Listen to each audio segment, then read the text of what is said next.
BlackFacts.com presents Caribbean Revolutionaries. Marcus Garvey. Marcus Garvey was a Jamaican-born black nationalist and leader of the Pan-Africanism movement, which sought to unify and connect people of African descent worldwide.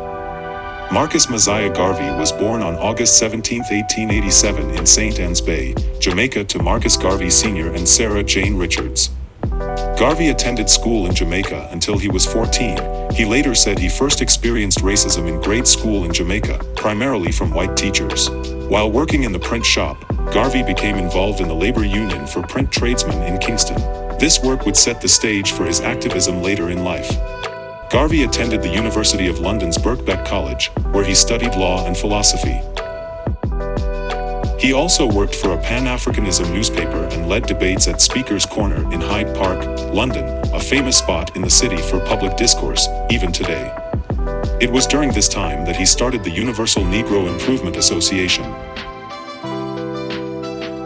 Garvey established the first U.S. chapter of the Universal Negro Improvement Association in 1917 in Harlem and began publishing the Negro World newspaper.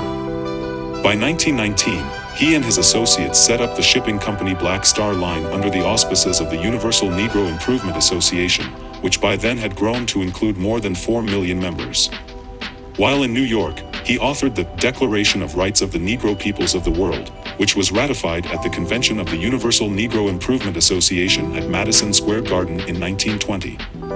It was during this meeting that Garvey was also elected Provisional President of Africa. Because of his outspoken activism and black nationalism, Garvey became a target of the Bureau of Investigation, BOI. The BOI began investigating Garvey on charges of mail fraud in connection with a brochure for the Black Star Line that included a photo of a ship before the company actually had a vessel in its fleet. In 1923, after a controversial trial, Garvey was found guilty of these charges and sentenced to a maximum of 5 years in prison.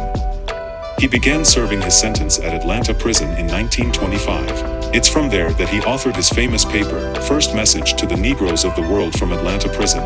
After his release, Garvey traveled to Geneva, Switzerland, to speak to the League of Nations on issues of race and the worldwide abuse of people of color.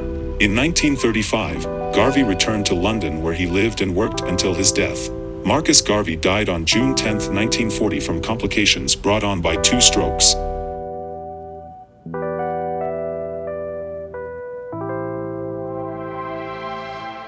Learn more at BlackFacts.com.